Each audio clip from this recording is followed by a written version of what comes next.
लेकिन आप देख रहे हैं चौथा सुतून में हूँ जवाद फैज़ी।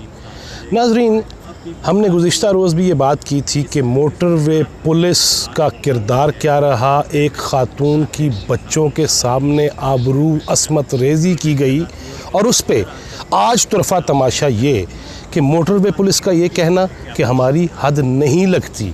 इलाका थाना कौन सा है जी? गुजरपुरा।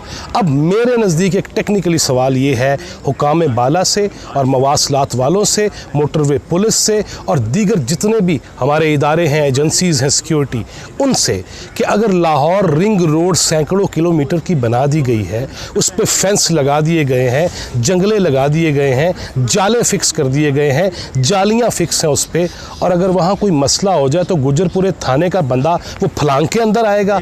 नहीं। पेट्रोलिंग किसकी ज़िम्मेदारी है? वो पेट्रोल करता कौन है? क्या वो national highway and police authority नहीं उसकी ज़िम्मेदार? क्या उस पर किसी को ज़िम्मेदारी नहीं देंगे? और मैं हैरान हूँ उमर शेख साहब, CCPO साहब, आपका बयान मैं रात सुन रहा था एक चैनल पे, आपके नज़दीक ये है कि 12:30 बजे अकेली ड्राइवर ख़ातून वो कैसे निकल सकती है? उसको निकलना नहीं चाहिए था, पेट्रोल भरवा लेना चाहिए था। आप 12:30 बजे किसी औरत या मर्द को मना करेंगे कि वो ट्रैफिक के लिए ना रवा दवा रहे, वो कहीं अपनी मंजिल मकसूद तक ना पहुंच सके, वो किसी इलाके में ना जा सके? इलाका गैर है, ये कबायली इलाका जात में फिर रहे हैं। लाहौर जैसा शहर जिस पे कब्ज़े के लिए काफ लीग भी, नून लीग भी, पीपल्स पार्टी भी, PTI भी मारे मारे खज्जल होते फिर रहे हो, और उस शहर के अंदर जहाँ सड़कों के जाल बिछे, रिंग रोड्स बनी, इफ्तिताह पे तो इफ्तिताह हर एक ने किया, लेकिन वहाँ किसी की जान, माल, इज़्ज़त, आबरू, उसकी हिफाजत नहीं है। सोए उठे हैं खान साहब, अभी थोड़ी देर पहले आ गया बयान जी, वज़ीर आज़म ने नोटिस ले लिया, और हमारा मीडिया भी, अल्लाह ही माफ़ करे, वो बेशक लिया नहीं लिया, वो तरदीद करेंगे कि मैंने नोटिस नहीं लिया जी, मैं नहीं गा। नोटिस तो आप लिख देते हैं, और भाई नोटिस तो चीफ जस्टिस भी बड़े लेते हैं, नोटिस तो बहुत सारे मामलात पे हर चीफ लेता है, लेकिन उस नोटिस का फ़ायदा क्या है?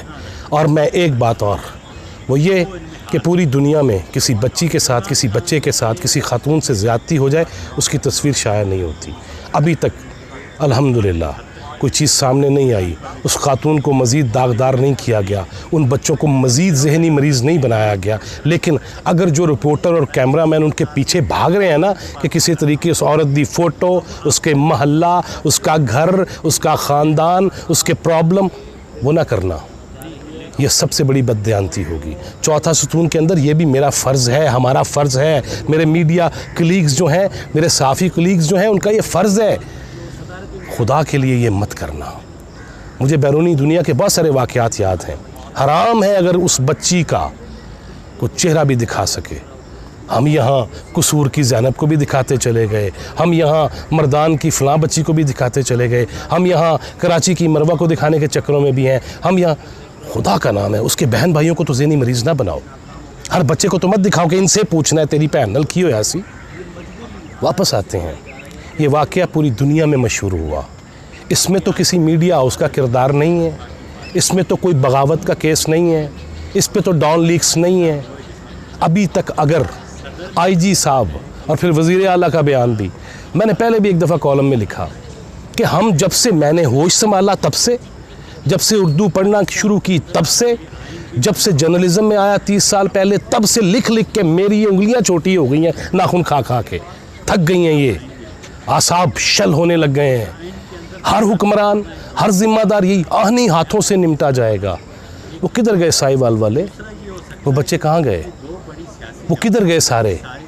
वो बलूचिस्तान के अंदर मारे जाने वाले, क्या बना उन केसेस का? उस ट्रैफिक कांस्टेबल का क्या बनेगा? बड़े रेट लग जाएंगे, बड़े वकील हायर हो जाएंगे, बैरिस्टर आ जाएंगे और अदालतों से छुट्टियाँ ले लेंगे, छुटकारे हासिल कर लेंगे, बाइज़्ज़त बरी हो जाएंगे। मुझे एक बात आपसे करनी है, अपने आप से मैं मुसलसल कर रहा हूँ, क्या हमने दूसरों को बाइज़्ज़त बरी करना है? अपनी इज़्ज़त भी कोई हमारी है? किस तरह मुमकिन है? सोशल मीडिया पे चले जाइए, अन्य वाह हम चले हुए हैं उस पर। क्या उस पर मैंने मुसलसल ये आफ्टर कोरोना पैंडमिक जब थोड़ा सा उसका ज़ोर कम हुआ है, बहुत सारी ख़वातीन ये सवाल करती हैं कि मैं अकेली कराची से शुमाली इलाका जात, नॉर्दर्न एरियाज़, आज़ाद कश्मीर के इलाकों में जाना चाहती हूँ, और लोग कह रहे हैं कोई गल ही नहीं, लाहौर जैसे शहर में और गुजरांवाला शहर की खातून के साथ अगर ये कुछ हो रहा है, ये बलात्कार, ये ज़्यादती, ये असमत रेज़ी, ये आबरू रेज़ी, ये इज्तिमाई रेप, उसके बाद किस खातून को आप मौका देंगे?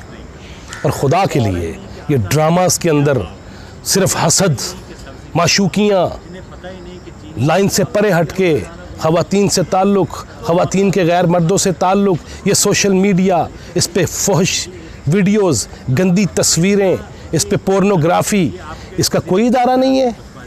सिर्फ मैसेज कर देना कि फहश चीज़ करने वाले को, नशर करने वाले को, फैलाने वाले को सज़ा मिलेगी। जो माखज़ हैं जहाँ से ये चीज़ें चलती हैं और जो साइबर क्राइम में मुबैना तौर पे रातों रात अमीर होने वाले अफसरान हैं, क्या उनको पैसा मुफ्त में मिलता है?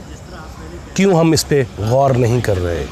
अर्तुगरुल तो दिखाना चाहते हैं जनाब इमरान खान साहब, ये बाकी कुछ भी बहुत कुछ देखा जा रहा है, लेकिन अफसोस कि आप जब शाम को उठते हैं तब तक ये कौम इंतज़ार में अपनी आंखें पत्थर कर चुकी होती है कि काश के कोई ऐसा ऐलान किया जाए, काश के कोई मुजरिम पकड़ा जाए, काश के ज़िम्मेदारों को सज़ा मिल सके और सबकी माएँ बहनें इज़्ज़त व इफ़्फ़त से अपने रास्ते पे चल सकें। ऐसा नहीं हो रहा, और फिर ये नहीं होगा तो फिर आपने ही हमें ललकारना सिखाया है, जुनेजो पुलिस अफसर को मारना सिखाया है, बिल जलाने सिखाए हैं। मत लेके जाएं उस तरफ इस मुआशरे को, मत लेके जाएं उस तरफ, वगरना आपके हाथ में चीज़ तो पहले भी नहीं है, मज़ीद नहीं रहेगी, और डरें उस वक्त से। मज़ीद अपडेट्स के लिए देखते रहिए चौथा स्तून, सब्सक्राइब ज़रूर कीजिएगा और अपनी आरा का इजहार भी कीजिएगा। बहुत सारे दोस्तों ने अपने कमेंट्स दिए हैं, अच्छा है, तनकीद भी कीजिए तामीरी, और मुआशरे की बेहतरी के लिए हम साथ मिलकर चलेंगे तो यकीनन हम अपना फ़र्ज़ भी पूरा कर सकेंगे। बहुत शुक्रिया। अस्सलाम वालेकुम।